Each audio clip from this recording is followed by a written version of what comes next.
hari insyaallah kembali Allah mengumpulkan kita bersama orang-orang yang Allah berkahi. Amin ya rabbal alamin. Kita lanjutkan lagi kajian kita, masih membahas keutamaan sebagian surat-surat yang ada di dalam Al-Quran. Sampailah pembahasan kita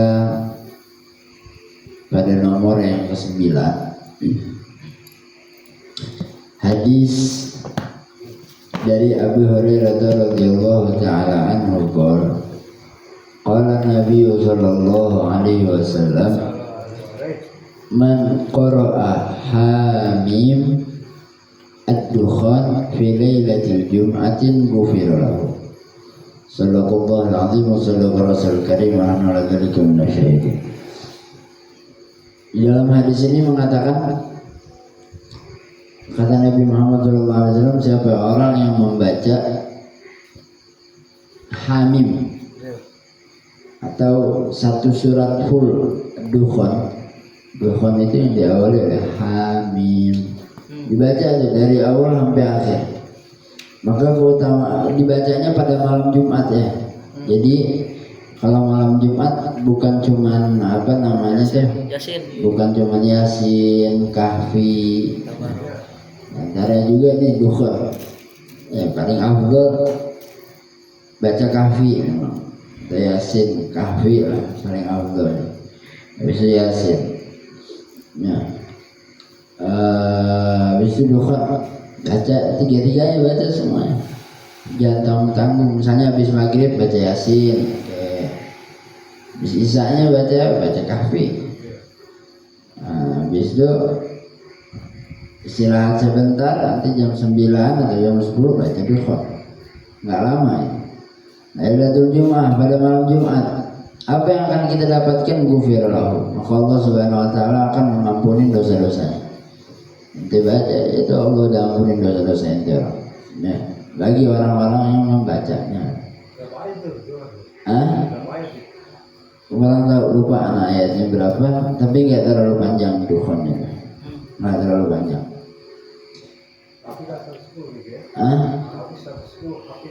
Kahfi ya 110, Kahfi lumayan panjang. Kalau Kahfi, kalau misalnya kita nggak mampu nih, kelamaan kepanjangan, misalnya udah capek banget, ya udah baca 10 awal 10 akhir. Tapi jangan terus-terusan di 10 awal di 10 akhir terus nanti baca. Ya, kalau bisa sekali-sekali baca dari awal sampai akhir. Ya, jangan cuman 10 awal 10 akhirnya aja bawa ngambil diskonnya aja. Ya, jangan.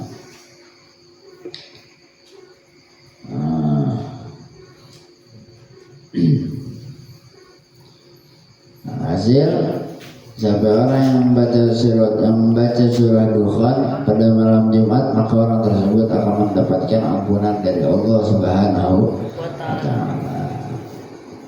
Tapi ulama salaf kita, contohnya seperti pengarang Ratib Al-Attas, itu beliau membaca surah Dukhannya ba'diyatul maghrib, setelah maghrib. Dibacanya 2 malam, yang pertama malam Senin dan yang kedua malam Jumat. Intinya paling pentingnya di malam Jumat, karena di sini Nabi Muhammad mengatakan Lailatul Jum'ah. Kalau itu mau ngarepin ampunan ya di malam Jumat.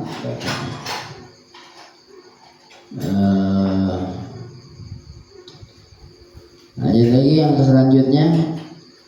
Sekarang kita ngebahas masalah Yasin ya.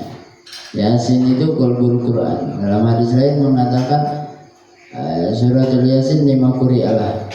Surat Yasin itu ente baca dengan niat apa itu yang didapatin? Ente dibaca biar kaya yang didapatin. Ente baca biar selamat dunia akhirat itu yang didapatin. 5 quri'alah. Untuk siapa yang, untuk apa dia bacanya? Itu yang akan kita dapatkan.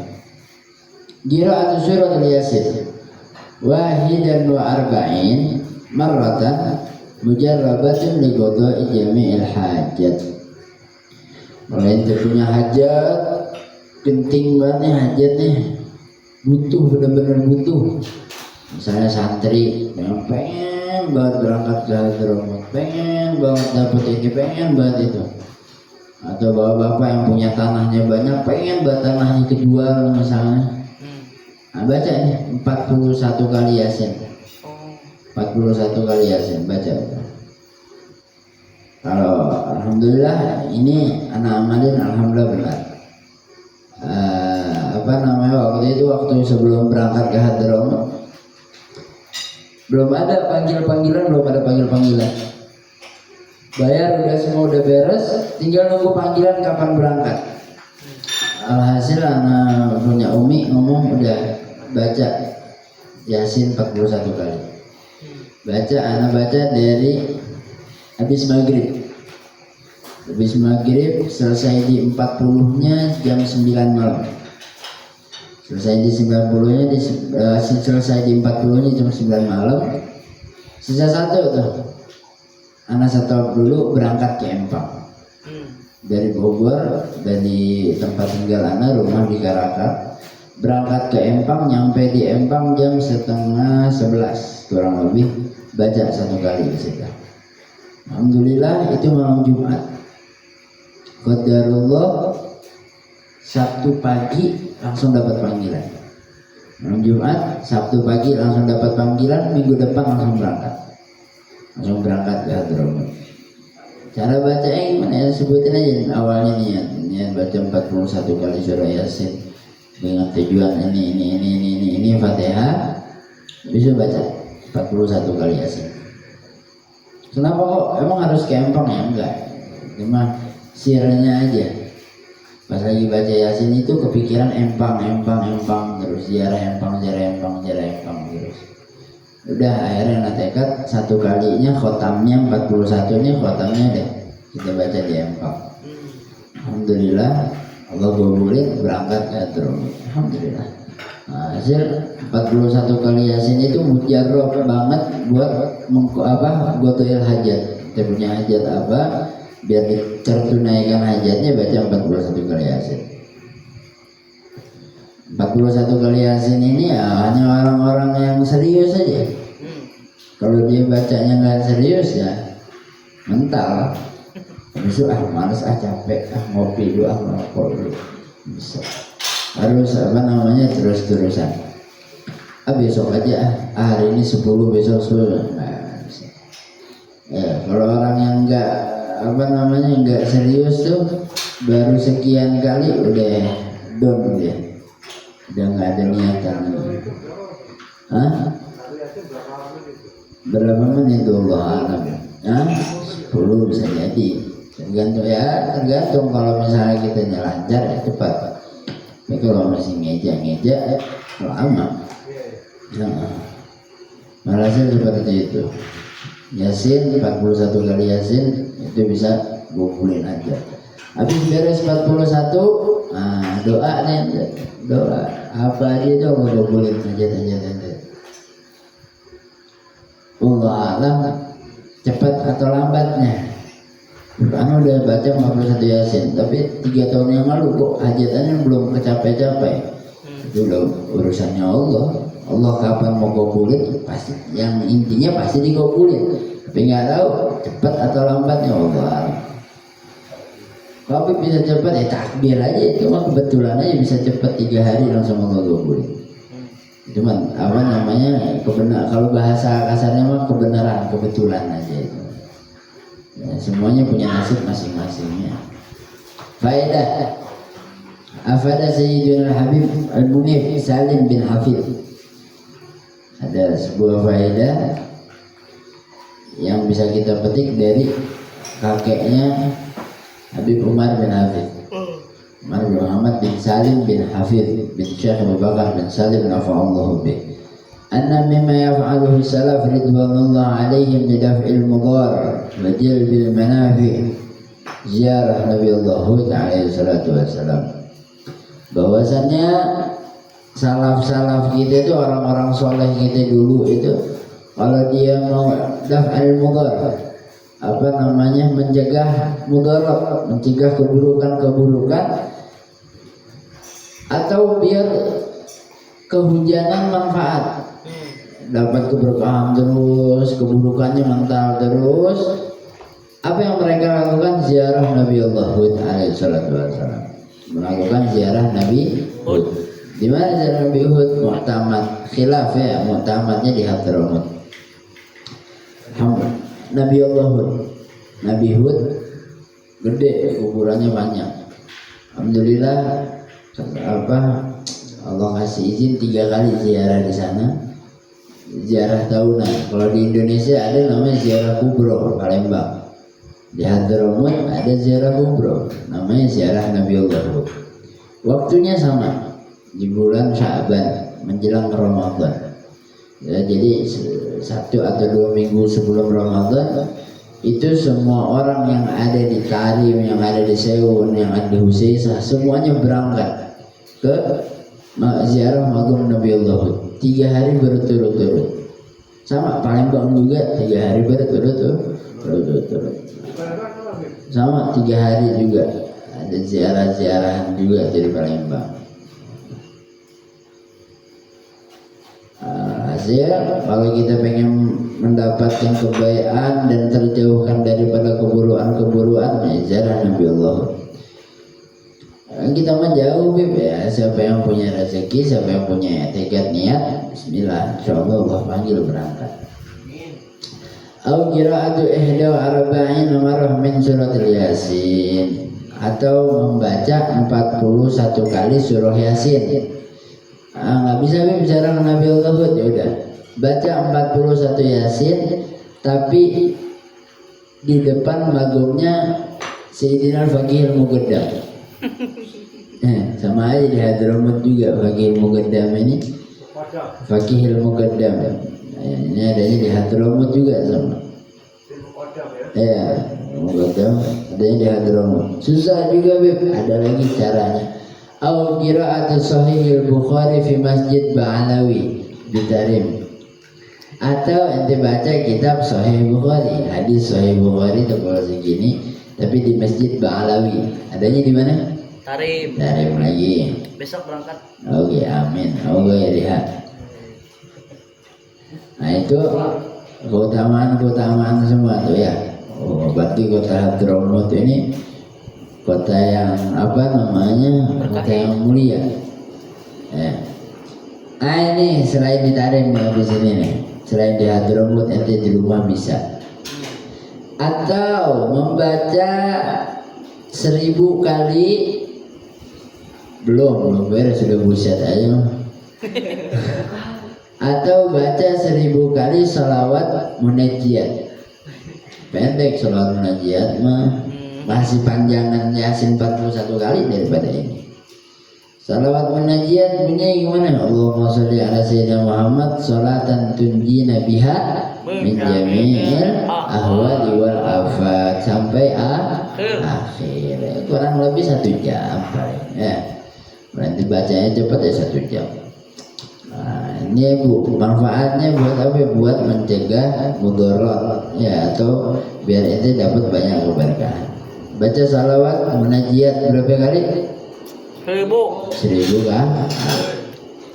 Ya, ente membaca ziarah Nabi Allah Hud belum bisa, bukan nggak bisa, bukan. Kalau nggak bisa ya belum bisa. Tapi ada masanya akan bisa. Ente mau baca 41 Yasin di depan Faqih Al-Muqaddam belum bisa juga. Ya, habis itu mau baca Sahih Bukhari di Masjid Ba'alawi di Tarim belum bisa juga. Ya udah baca salawat itu 1000 kali. Baca salawat 1000 kali. Atau kebanyakan salawat. Nah, ini ada pendek ya Latif. Baca ya Latif. Berapa banyak? 16.000 kali. Buat goro. Gempor. Baca aja ya Latif. Kisaran 16.000 kali. Insya Allah ini dapat manfaat terus. Baca aja sambil menjem ya Latif. Daripada ente main Mobile Legends. Sambil main gimana, Bib? Nggak apa-apa. Asalkan hitungannya harus benar. Kalau kelewatan atau kekurangan? Bisa, harus 16.000. Pas. Pas harus 16.000 pas. Hah? Ya Latif 16.000 kali. Baca 16.000 kali ya Latif. Hasil seperti itu.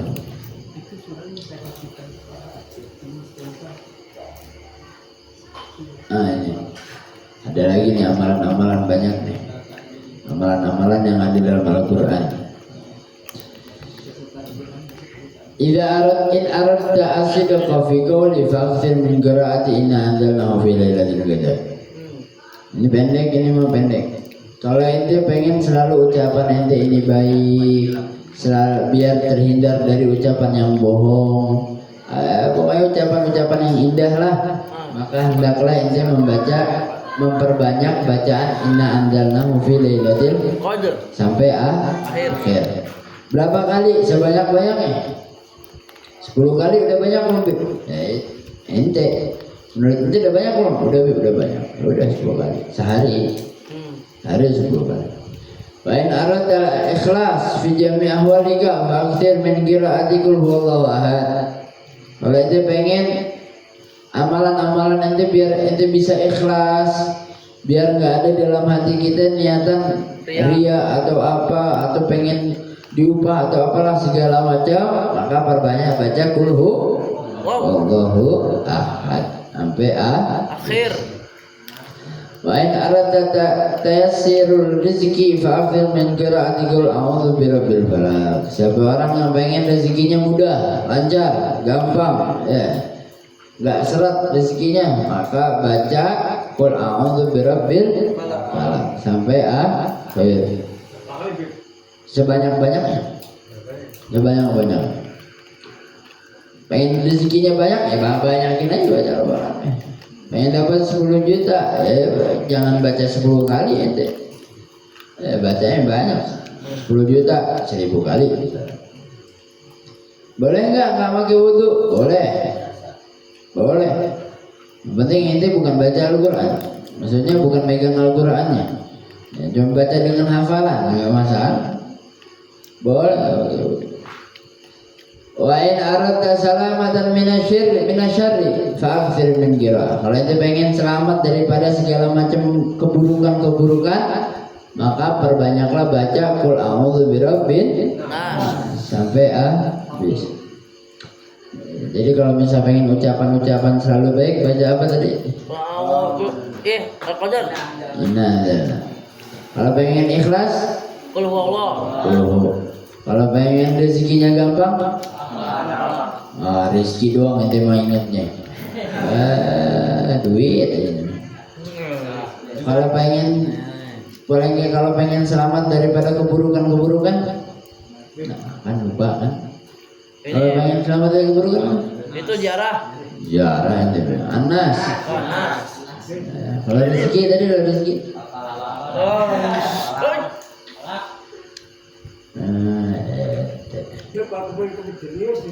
Kalau pengen pintar, baca ini apa namanya? Kalau pengen jenius, pengen pintar misalnya, kalau anak dulu dianjurin makan kismis. Kismis makan 1 hari 10 biji. Makan kismis 1 hari. Bukan, kismis itu anggur yang dikeringin. Ada di Shopee juga banyak kismis. Dan temen. Enggak, aplikasi. Oh iya.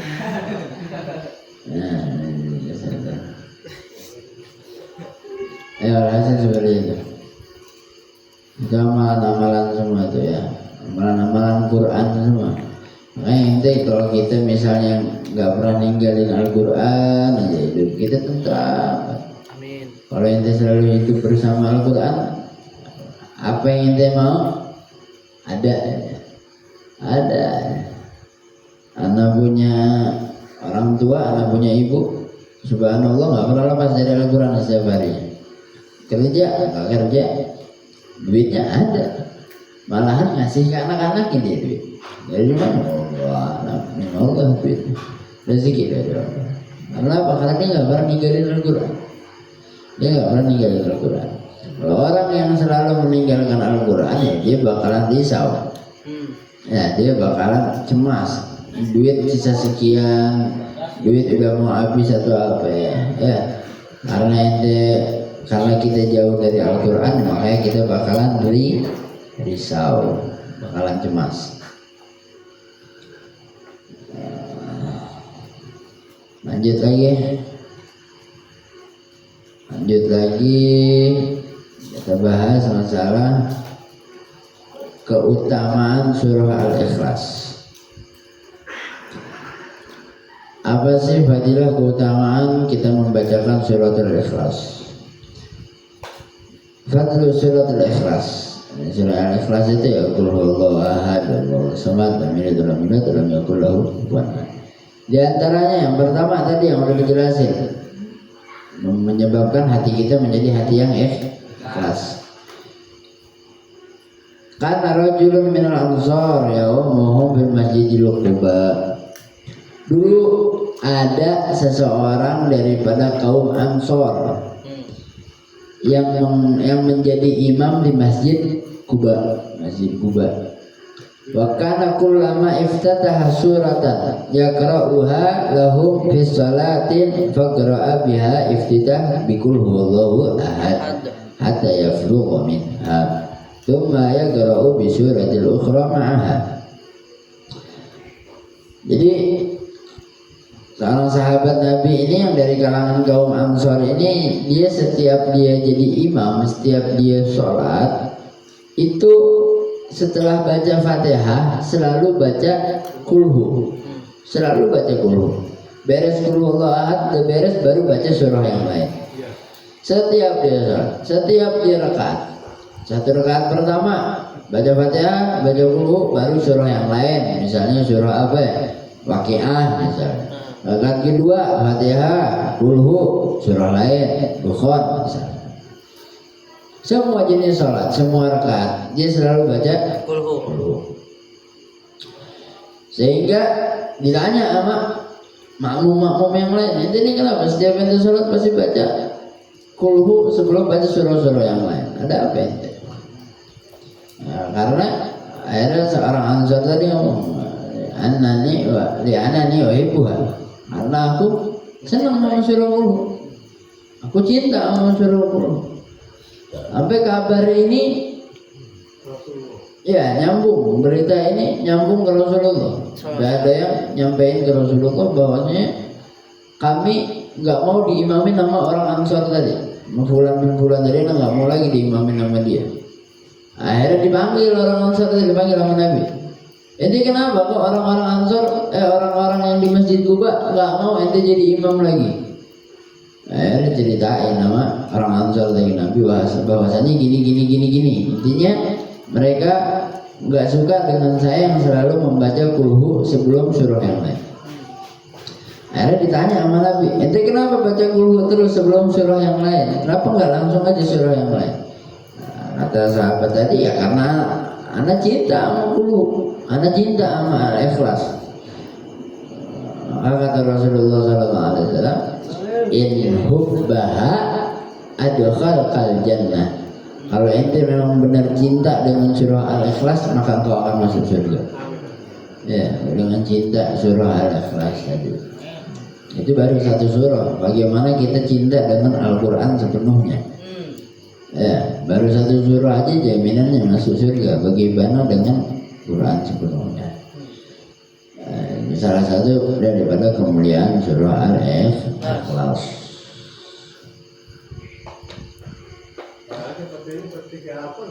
Ya, kalau kita baca 3 kali maka pahalanya seperti khotam Quran. 1 kali sepertiga, 3 kali khotam pahalanya. Tapi kalau kita baca khotam dari Al-Fatihah sampai Anas secara langsung dapat pahala double. Bukan pahala khotam dong, pahala mata memandang, pahala mulut mengucapkan per huruf, pahala tangan megang Al-Quran berapa lama. Waktu yang dibaca, Anda juga kulhu 3 kali megang Quran, berapa menit kita megang Quran? 5 menit paling lama. Baca kulhu 3 kali. Tapi kalau yang dibaca dari Al-Fatihah sampai Anas, semakin lama lagi tangan Anda semakin berkah megang Al-Quran. Anas bin Malik radhiyallahu anhu terakhir. Nazala Jibril ala Nabi sallallahu alaihi wasallam bin Tabuk. Wa ya Muhammad mata Muawiyah bin Muawiyah al-Madani bil Madinah. Fa yajibu an nusalli alaihi qala na'am. Fadaraba bi janahihi al-'arad falam tabqa shajaratun wala akamatun illa tada'da'at wa rufi'at lahu sariruhu hatta nadhara ilaihi. Nabi Muhammad ketika sedang melaksanakan perang di Tabuk, ketika Nabi masih di Tabuk, malaikat Jibril datang kepada Nabi Muhammad, ya Muhammad, wahai Muhammad, mata Muawiyah bin Muawiyah al-Madani. Telah wafat sahabat Nabi yang bernama Muawiyah bin Muawiyah al-Madani. Nama bapaknya Muawiyah Madani, nama anaknya Muawiyah. Meninggalnya di mana? Bil Madinah, di kota Madinah. Kata Nabi, "Fajibu an nusalli alaih." Apakah kami wajib untuk nyalatin dia? Gal na'am, wajib. Iya, salat. Maka malaikat Jibril pun fadaraba bi janahihi. Maka malaikat Jibril mengepakkan sayapnya ke muka bumi ini sampailah Nabi Muhammad bisa melihat Muawiyah bin Muawiyah al-Madani. Nabi Muhammad di Tabuk, meninggalnya di Madinah, jaraknya jauh, sangat-sangat jauh, bukan Solong Madar, bukan Indonesia sama Malaysia bisa jadi, jaraknya sangat-sangat jauh. Hasil dikepak sayap malaikat Jibril sampai Nabi Muhammad melihat jenazah Muawiyah bin Muawiyah al-Madani. Lalu disalatkan oleh Rasulullah SAW. Dan di belakang Nabi wa khalfahu saffani minal malaikah. Di belakang Nabi ada dua saf yang mana isinya malaikat semua. Jadi Nabi imam, makmumnya dua saf malaikat. Fi kulli saffin alfil malak. Setiap satu saf 1000 malaikat. Dua saf berarti 2000 malaikat. Nyolatin siapa? Muawiyah bin Muawiyah al-Madani. Akhirnya kata Nabi, ya Jibril, bima nara hadhil manzilah. Ini Muawiyah ini kenapa kok bisa mendapatkan kedudukan seperti ini? Sampai disolatin oleh beribu-ribu malaikat.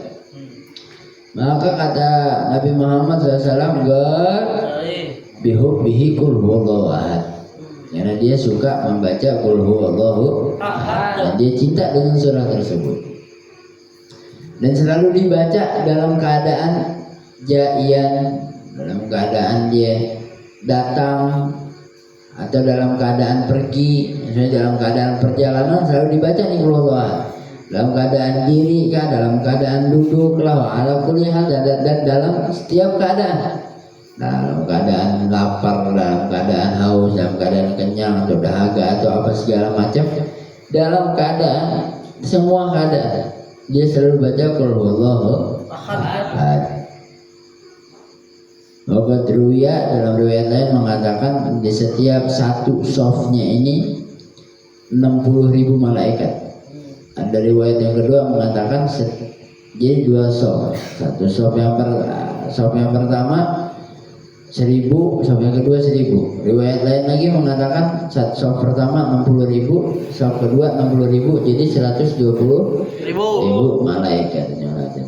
Kita ini kalau kita meninggal 40 orang aja yang nyolatin kita, insya Allah udah dijamin juga.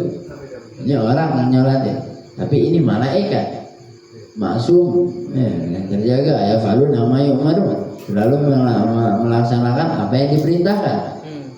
Makhluk Allah yang nggak pernah bermaksiat sama sekali. Sedangkan kita makhluk Allah yang sering maksiat. Kalau setan makhluk Allah yang selalu maksiat.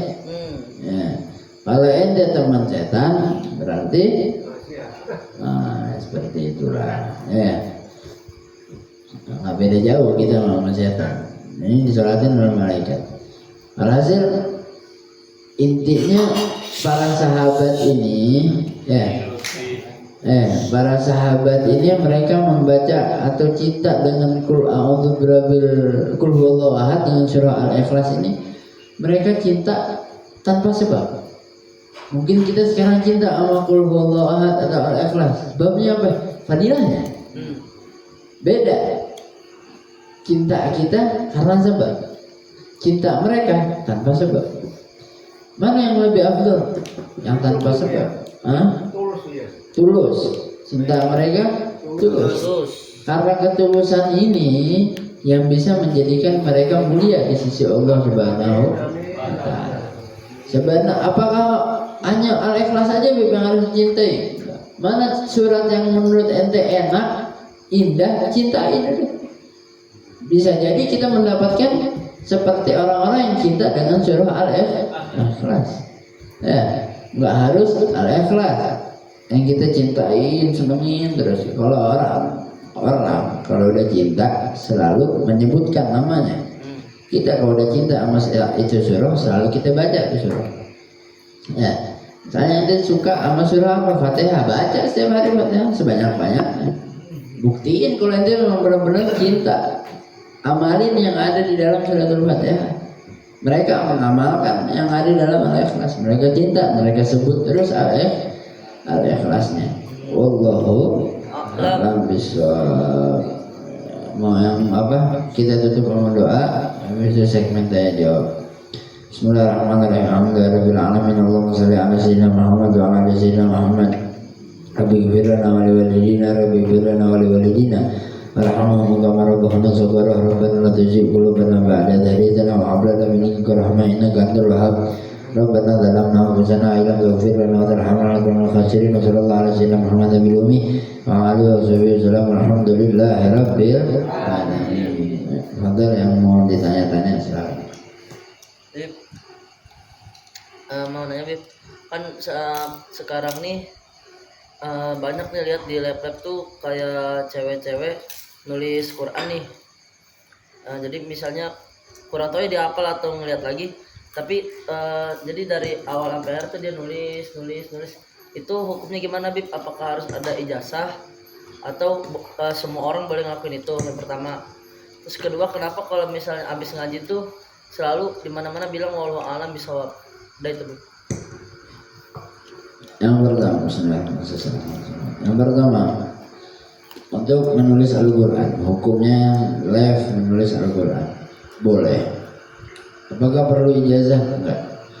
Yang enggak boleh apa? Kalau misalnya ente nulis Al-Quran sambil live dengan niat tujuan biar di gift, biar dapat gift, dapat duit, ya maka hukumnya ente menjual akhirat demi dunia. Itu nggak boleh, haram, nggak boleh. Tapi kalau misalnya pengen nulis aja, iseng-iseng aja nggak apa-apa. Itu keberkahan namanya. Nulis Al-Quran itu berkah. Juga harus dengan wudu, harus pakai wudu. Nggak boleh nggak pakai wudu. Yang pertama. Yang kedua, kenapa setiap ngaji selalu kita mengucapkan wallahu a'lam bishawab? Artinya wallahu a'lam bishawab itu hanya Allah lah yang mengetahui ganjarannya. Maksudnya apa? Dengan apa yang udah kita lakukan kayak gini, kumpul-kumpul kayak gini, ngaji, ngedengerin, baca apa, kita mengharapkan pahala daripada Allah Subhanahu wa Ta'ala. Banyak atau dikitnya terserah Allah. Yang penting kita dapat pahala. Nah, itu maksud Allah alam bishawab itu ibarat kata pasrah sama Allah Subhanahu wa Ta'ala. Wallahu a'lam. Kadang-kadang ceramah apa aja adanya foto. Kalau orang yang tawadhu atau yang ada, oh bumi roti ya. Karena kalau orang yang itu artinya bagaimana itu? Artinya apa gitu? Ya macam mana apa itu? Kalau orang yang tawadhu Allah bumi roti yang harus tahu. Kalau orang yang nggak paham itu artinya itu kadang-kadang itu mana gitu? Oke. Sama itu kan bisa mau yang hitam itu. Kita orang yang nggak paham itu artinya itu bisa akan gitu. Bismillahirrahmanirrahim. Adapun kita ada orang ceramah misalnya dia baca Al-Quran dulu habis itu dia artikan tanpa menyebutkan Allah alam bimurode. Iya, iya. Ada lagi yang mereka menyebutkan Allah alam bimurode. Fungsinya apa? Karena yang menurunkan ayat adalah Allah, maka yang maha tahu dengan maksud ayat tersebut adalah Allah. Adapun kita hanya mengkira-kira. Adapun ulama mereka hanya mengkira-kira, oh ini maksudnya ayat ini nih untuk ini, oh ini ayat ini maksudnya seperti ini. Itu hanya kira-kira, nggak nggak pasti. Ada, makanya kita punya guru itu selalu mengajarkan sama kita, ente baca hadis ke, ente baca Al-Quran ke, maknanya ente terjemahin ke orang-orang, selalu usahakan baca wallahu a'lam bimuradi. Nah, atau setelah baca hadis selalu baca shadaqallahul azim wa shadaqa rasulul karim wa nahnu ala dzalika minasy syahidin. Itu selalu dianjurkan. Fungsinya apa? Jaga-jaga. Kalau salah kita nggak dapat dosa, kalau benar kita dapat pahala. Tapi mereka yang nggak mengucapkan wallahu a'lam bimuradi, salah dapat dosa, benar dapat pahala. Wallahu a'lam bishawab. Lebih tanya kaki. Banyak yang nanya.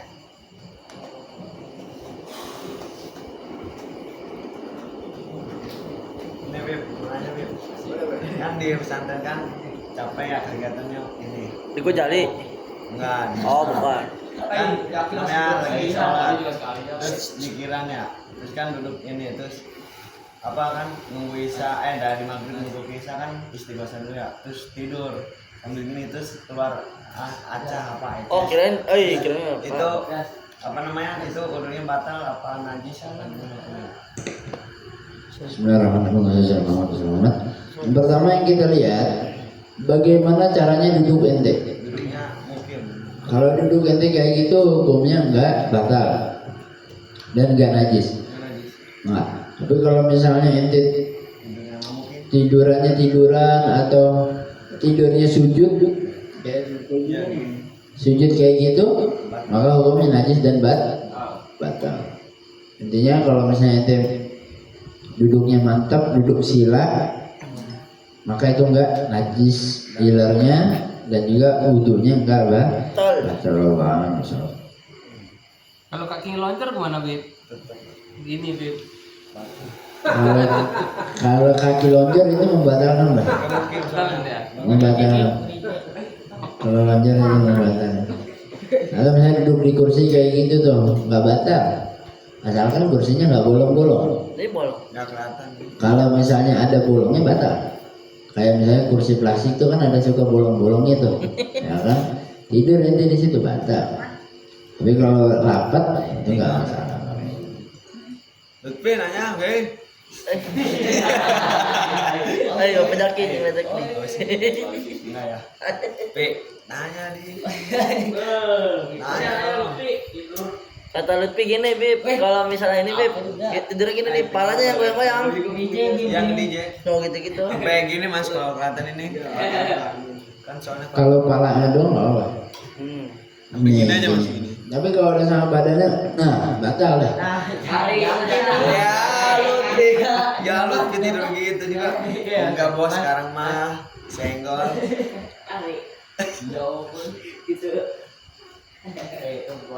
Nanya lagi dong. Dik, bentar gambar dulu. Rasul, oh itu Pak. Akhir itu kata selama badi itu bagaimana gambar dulu selama mabadi Allah kan di akhir itu tidak bisa membayangin. Nggak bakal bisa dibayangin, Pak. Hah? Nggak bakal bisa dibayangin. Selama mabadi itu Udah. Nggak ada lagi kiamat, nggak ada. Akhirat itu kekal. Lama-lamanya. Jadi kayak apa gitu badannya itu? Hah? Kayak apa gitu badannya itu? Di akhirat itu, kalau misalnya kita hidup di dunianya, kata banyak amal soleh, akhirat nikmat. Akhirat itu 52. 5 darul naim, 5 darul Azab. atau darul sakim. Entah itu tempat kenikmatan atau tempat siksaan. Kalau kita amal ibadahnya baik, ya kita bakal dapat Kebaikan. kebaikan, kenikmatan. Misalkan orang sedikit hidup, ini berperintah gitu. Ya, kalau orang mukmin semuanya pasti masuk surga, pasti. Terus kalau dia yang ahli maksiat, ya dicuci dulu lah. Gak mungkin baju kotor langsung masuk kemari. Iya. Gak mungkin. Orang yang sakit dikasih makanan yang enak, pasti gak akan terasa enak. Pahit. Baik. Saya disembuhin dulu, dia penyakitnya masuk neraka bentar. Bajunya cuci dulu di neraka bentar, itu baru masuk. Berapa lama di neraka? Tergantung amal dosa kita. Banyak, makin banyak makin lama. Tapi kalau Allah kata Allah udah nggak usah masuk neraka, langsung aja masuk surga. Ya udah, alhamdulillah. Di VIP itu. Sudah fikir, sudah Firdaus, Dia Firdaus. pasti nanti gitu. Masuk surga pertama aja udah alhamdulillah banget.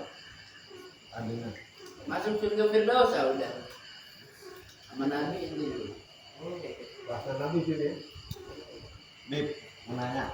Kan katanya nih, kalau misalkan kita ingat misalkan nama itu, nama Nabi Khidir kayak di kemarin di Malam Kamis Buya, kan kalau tahu namanya Abu Bakar bin Malkan katanya matinya dalam keadaan Islam, itu kayak gimana? Bib?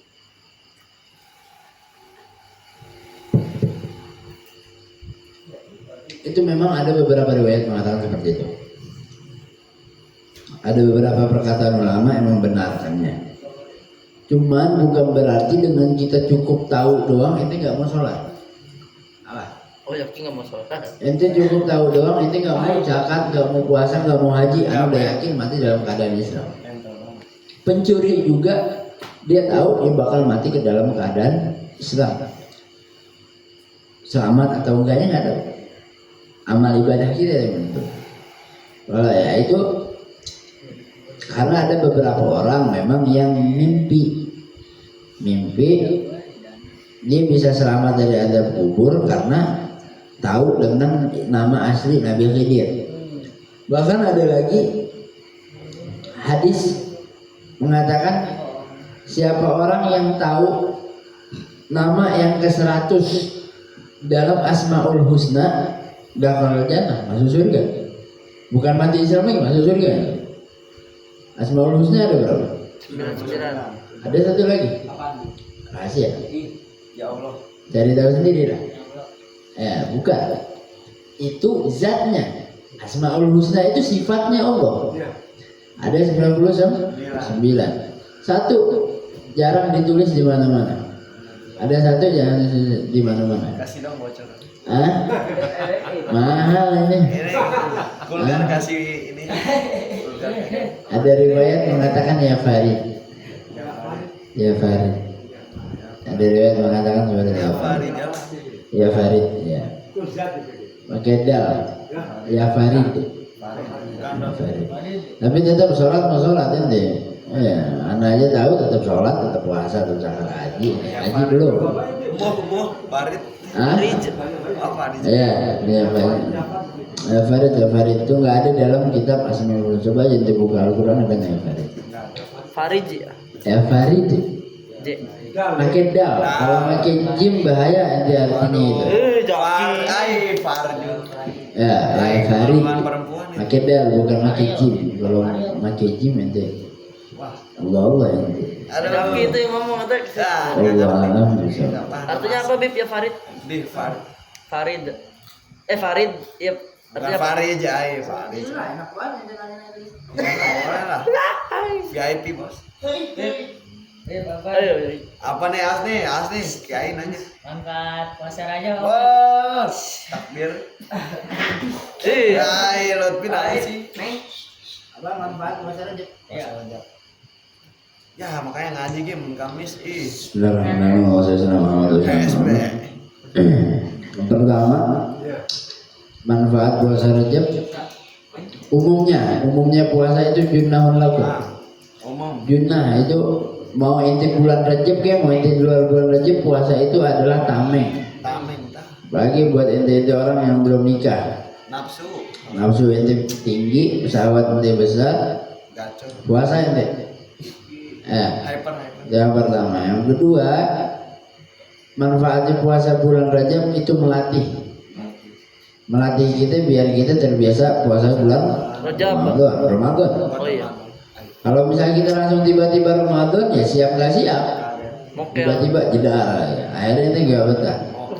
Makanya dilatihnya di bulan Rajab dan juga di bulan Sya'ban. Kalau Sya'ban ada hukum-hukumnya lagi tuh puasa bulan Sya'ban. Nggak bisa full itu. Ya. Di antaranya juga puasa bulan Rajab itu menggabulkan hajat. Dia punya hajat apa puasa dia tuh di bulan Rajab. Ya.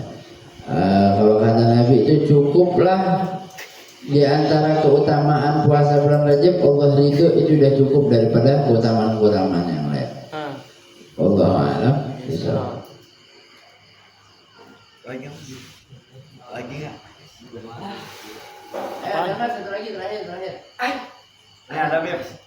Ini kan di pondok ini ya. Ada teman nih ngomong. Pondok mana dulu nih jelasin. Di pondok Cisoka, Bani. Ini kan ada dia kalau ini ngomong nakum di nukum waliyadin untukmu agamamu untukku agamaku. Dia ngomong gitu kayak ibarat mah gua lulu. Terus kayak gimana? Kadang sesat, kadang enggak tuh orang. Gimana? Gimana sih? Mama Gupron. Ini Udah, nggak jadi. kan? Ada semut ya? Ada semut. Bukan. Ada nih gimana? Kayak Kayak misalkan gua lulu gitu. Tapi makin dalilnya lakum dinakum waliyadin. Iya. Terus dia tuh pernah dia mau apa namanya? Mau murtad katanya dia udah apa-apa. Ada dulu ya dia anak pesantren tapi Niat kayak betul. ikut tren dong gitu orang. Ya. Bismillahirrahmanirrahim.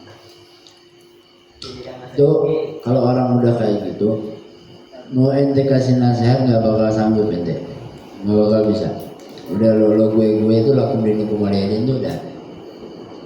Itu lakum dinukum waliyadin itu buat kalau kita ke orang kafir misalnya. Nanti ngapain sih sholat atau orang kafir? Nanti ngapain sih puasa? Mendingan ngopi aja.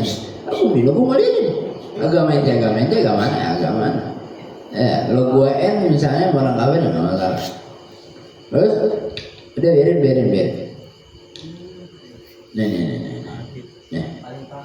Nah itu nggak apa-apa. Tapi kalau misalnya orang teman ente itu jauhin.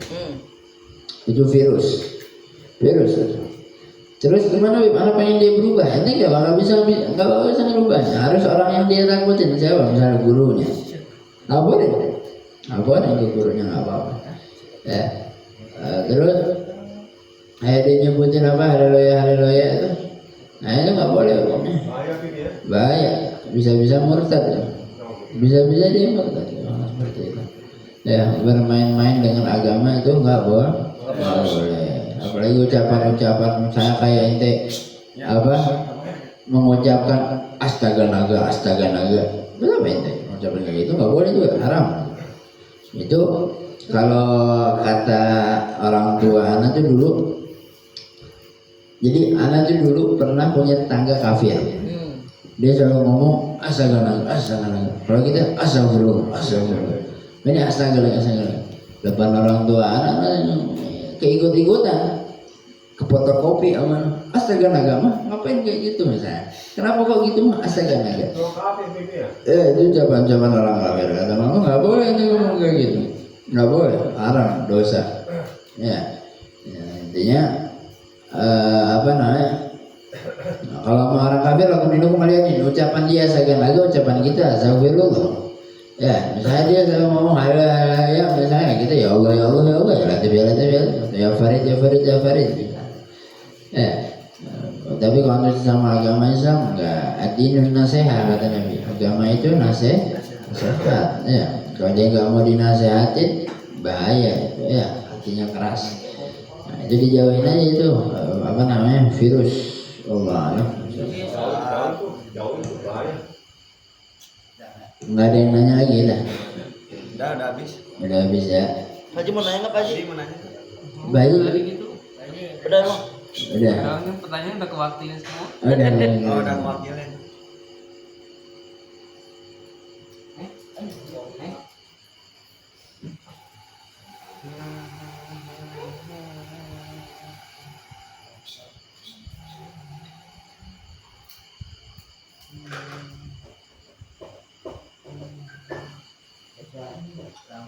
ada mas saya di HP yang lama anak di HP yang sekarang sudah ya itu kali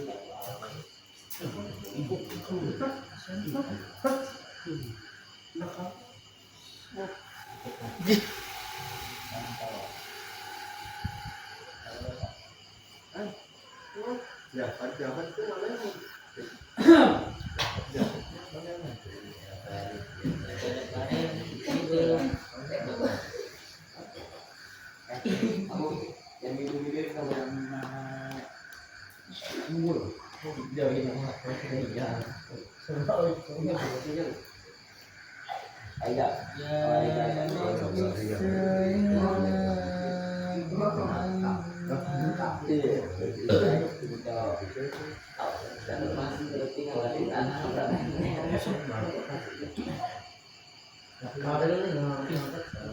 Tahu nih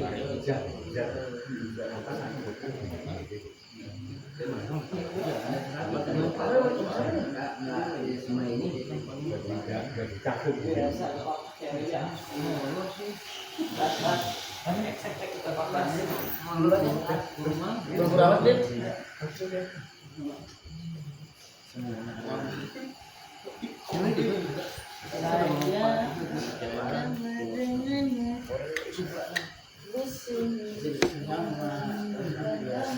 Bang Lutfi, masalah aja pun.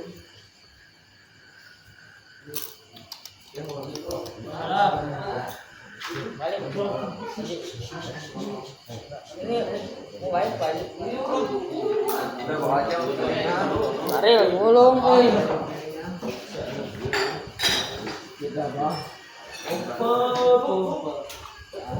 Cahil ya? Itu jadi. Gulung yang benar, kamu nanti pinter tengah. Dengan begitu nah dilurusin, yang muter-muter gitu.